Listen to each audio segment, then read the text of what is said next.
هاي سومالية أنا هاي دل إيدي هوين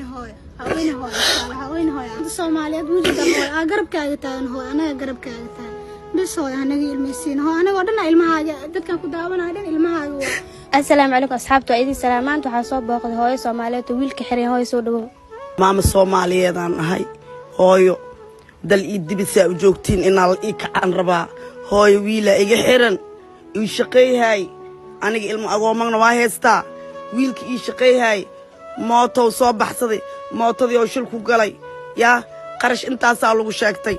$6,000 $6,000 انتا كانا هاي سوماليا اليوم كنول كي يشقي هاي ويجي حرين هاي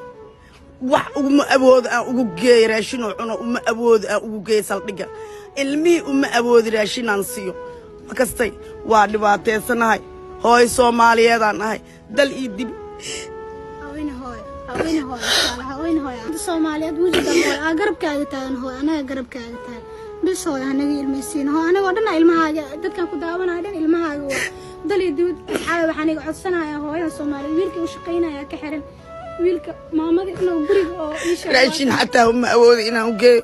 caruurti waxaan siiya ma haayo asagi uma awoodi yaa dan ii daruufa ay hayso xaaladeyda waa xisaabi kartiin marxaladda aan ku noolahay waa wiilkii ii dhaqdhaqaaqay oo indhahayga ii ahay Soomaaliya dal ii dibisa u joogtiin hooyo dhibaataysan ahay ina ii kacdiinaan rabaa wiilkayga xaaladoo ku sugan yahay meel dhaxawaay oo Soomaaliyeed aan ahay ma jecleen inaan wallahi soo istaaga wajigiina anigoo saan u tuugsahay laakiin dantaa i baday daruufa ay hayso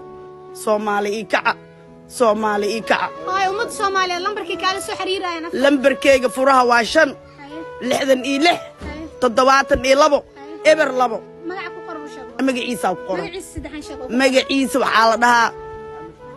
Maxamed Liibaan Cali ilaahay dartiis waxaan iga codsanayaa muuqaalkan dooniyo soo gaar share ina dhahdin maamada lambarkaas aan leedahay assalaamu calaykum